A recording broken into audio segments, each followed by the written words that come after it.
ஜெயலலிதாவின் 78வது பிறந்த நாளை முன்னிட்டு தமிழகம் முழுவதும் அதிமுகவினர் முன்னாள் முதல்வர் ஜெயலலிதா திருவுருவ சிலைக்கு மாலை அணிவித்து மரியாதை செய்து வருகின்றனர்.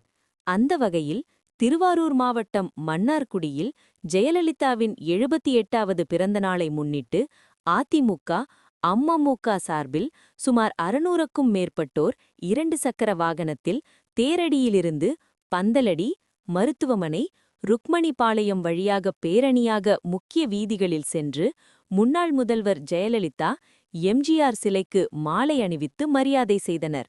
அதனைத் தொடர்ந்து பொதுமக்களுக்கு இனிப்புகள் மற்றும் அன்னதானம் வழங்கி கொண்டாடினர். இந்த நிகழ்ச்சியில் அதிமுக கழக அமைப்புச் செயலாளர் சிவா ராஜமணிக்கம், அமமுக மாவட்டச் செயலாளர் எஸ். காமராஜ், அதிமுக நகரச் செயலாளர் ஆர்.ஜி. குமார் உள்ளிட்ட அதிமுக, அமமுக மாவட்ட, ஒன்றிய, நகர கழக நிர்வாகிகள் பலர் கலந்து கொண்டனர். இது வரலாற்று சிறப்பு. நாம கடந்த 8 ஆண்டு காலமாக 9 ஆண்டு காலமாக தனித்தனியே தன்னந்தனியே பல்வேறு சங்கடங்களோடு அம்மாவின் பிள்ளைகள் ஓரணியில் இணைய வேண்டும் என்கிற அம்மா மக்கள் முன்னேற்ற கழகத்துடைய பொதுச் செயலாளர் டிடிவி தினகரனது கனவு இன்றைக்கு நிறைவேற இருக்கிறது.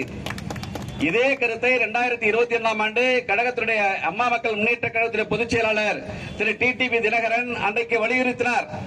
அம்மாவின் பிள்ளைகள் ஓரணியில் இணைந்தால் மட்டும் மீண்டும் அம்மா ஆட்சியை கொண்டு வர முடியும்.